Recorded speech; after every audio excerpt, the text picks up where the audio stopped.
Hola, bienvenidos a un nuevo vídeo de electrónica. En este vídeo vamos a ver cómo a partir de un diodo Zener vamos a generar un generador, valga la redundancia, de tensión de referencia. La idea es, a partir de una tensión VS que va a ser una tensión inestable, por ejemplo puede venir de un filtro de condensador y un rectificador, es decir, una tensión que tenga por ejemplo esta pinta, es decir, sería una tensión con un pequeño rizado, ¿vale? Como aquí.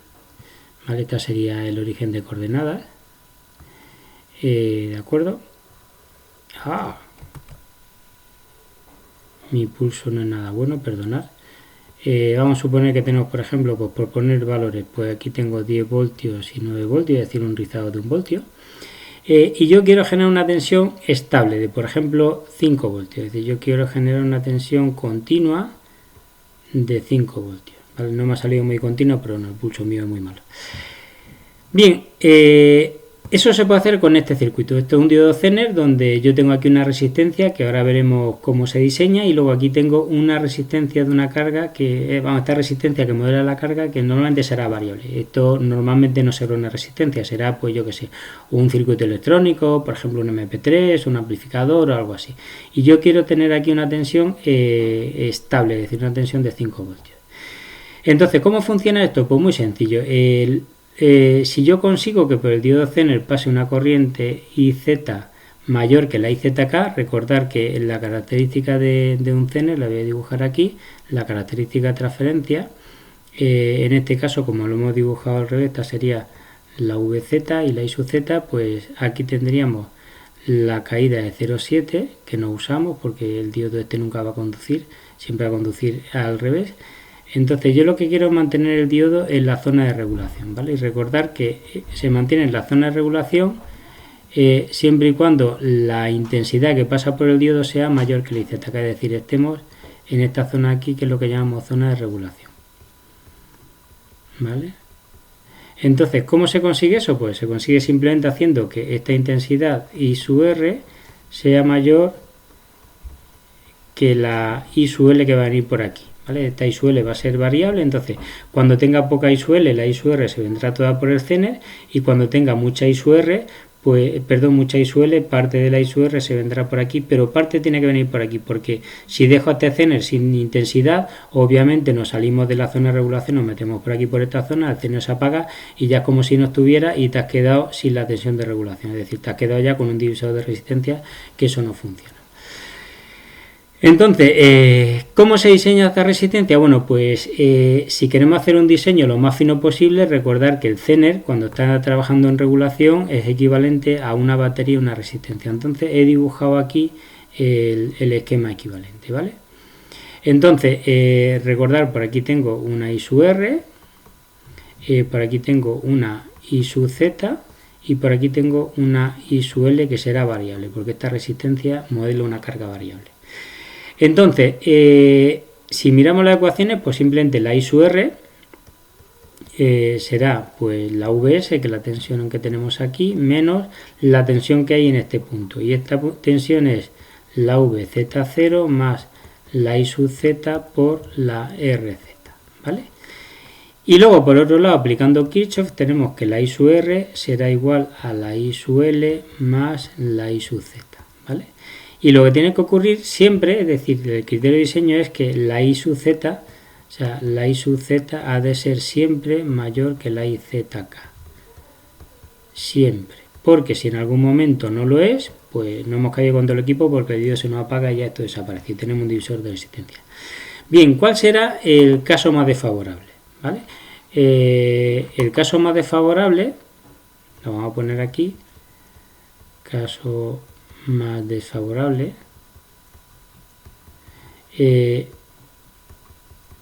será aquel en el cual la corriente I sub Z sea mínima. Entonces, ¿esta corriente cuándo será? Pues será más pequeña cuando la I sub L sea muy grande y la I sub R sea lo más pequeña. Entonces, ¿la I sub R de qué depende? Pues depende de la VS. Recordar que esta VS no era muy constante, era un rizado, es decir, oscilaba en el ejemplo que hemos puesto entre 10 y 9, pero en general tendrá un rizado. Entonces el caso más desfavorable será cuando la VS sea una VS mínima y la I sub L sea una I sub L máxima. Y en ese caso más desfavorable, la IZ tiene que ser mayor que la IZK. Normalmente lo que se hace es coger un factor de seguridad, es decir, hacer que la IZ sea la IZK por un factor de seguridad alfa. Alfa es un coeficiente de seguridad que lo elegimos. Valores típicos son, pues por ejemplo, 2. Si yo tengo muy acotada esta isuel y yo sé que varía, por ejemplo, entre 0 y 1 amperio y sé que nunca va a variar más, pues podría coger un factor de seguridad por si las moscas. Pero si no tengo muy acotada esta isuel, esto por ejemplo un reproductor de MP3 que no sé muy bien lo que consume, sé más o menos por dónde anda, podría coger un coeficiente de seguridad, pues por ejemplo de 10 o incluso de 20, eso ya depende, ¿vale? Entonces, teniendo esto en cuenta, pues yo puedo sustituir estos valores aquí y puedo calcularme la R. Uy, aquí se me ha ido, metido la pata. Obviamente la I sub R es esta tensión partido por R, perdonad. Entonces, yo de aquí ya, si os dais cuenta, conozco todo salvo la VZ0, pero esa es fácil de calcular. Acordaros que la VZ0 en el punto nominal de trabajo, es decir,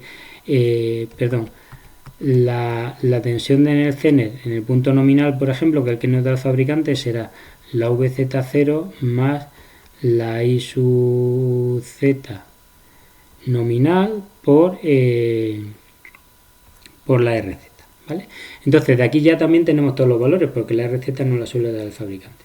Entonces de ahí nos podemos calcular ya la R, ¿vale?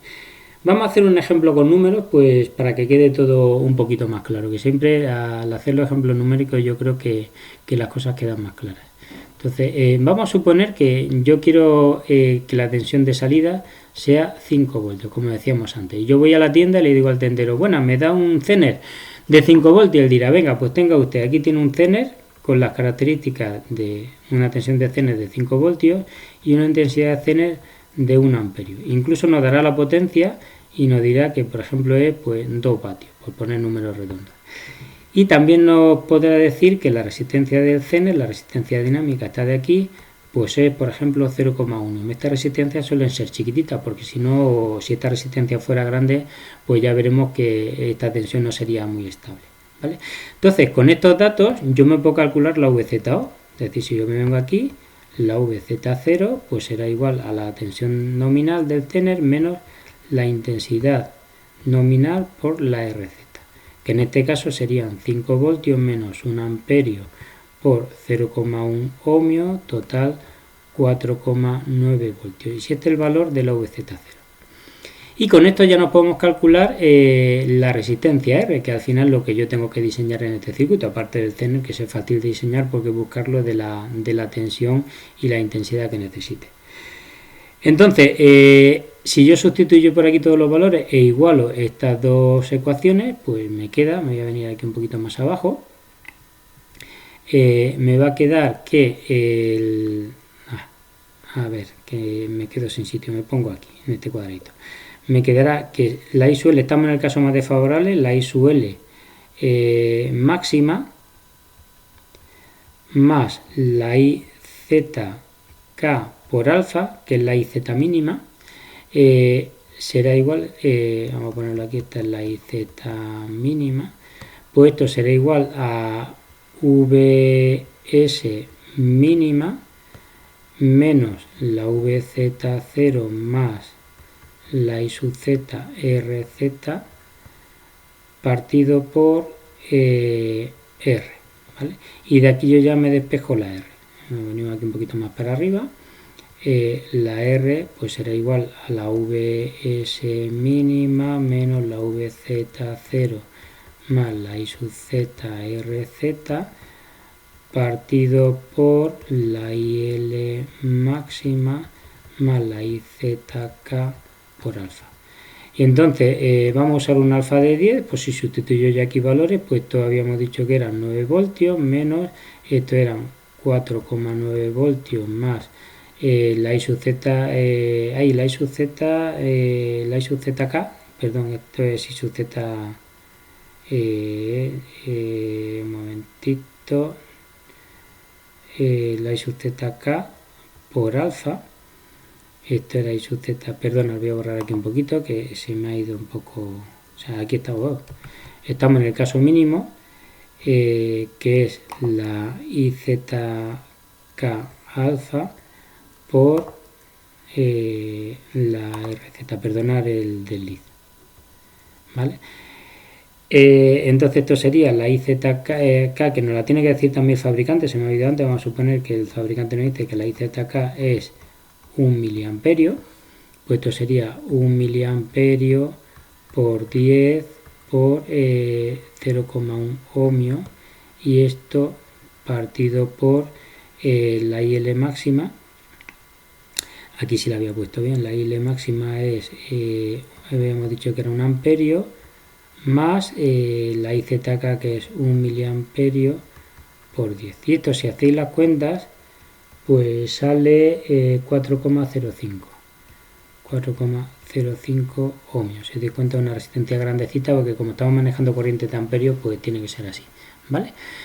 Y con esto está ya el circuito diseñado, es decir, aquí ya habríamos terminado. Bien, una última cosa en este tipo de circuitos. Para ver lo bueno que es el regulador, es decir, lo continua que es esta corriente, independientemente de las variaciones en la tensión de alimentación como en las variaciones de la I sub L, lo que solemos hacer es, si nos fijamos en este circuito, vamos a sacar el esquema equivalente Thevenin, bueno, mejor del de abajo. Lo voy a copiar y lo voy a llevar a una nueva hoja. Para un momentito y ahora continúo. Vamos a tener, como decía, unos parámetros que nos dicen cómo de bueno es nuestro regulador. Entonces, para ello vamos a centrarnos solamente en lo que es el regulador, es decir, en nuestro circuito aquí, donde hemos puesto sustituido el diodo por su esquema equivalente.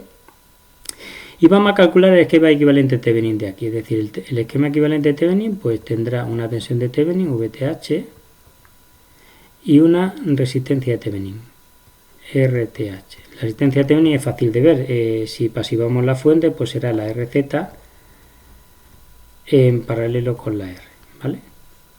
Y luego la tensión de Thevenin, para calcularla simplemente pues aplicamos superposición, será Vs por el divisor de tensión, yo pasivo esto de aquí, y será Vs, acordaros que esto es como si no tuviera para calcular el Thevenin, será Vs por Rz partido por R más RZ más, ahora pasivo esta de aquí y quito esta de aquí, ¿vale?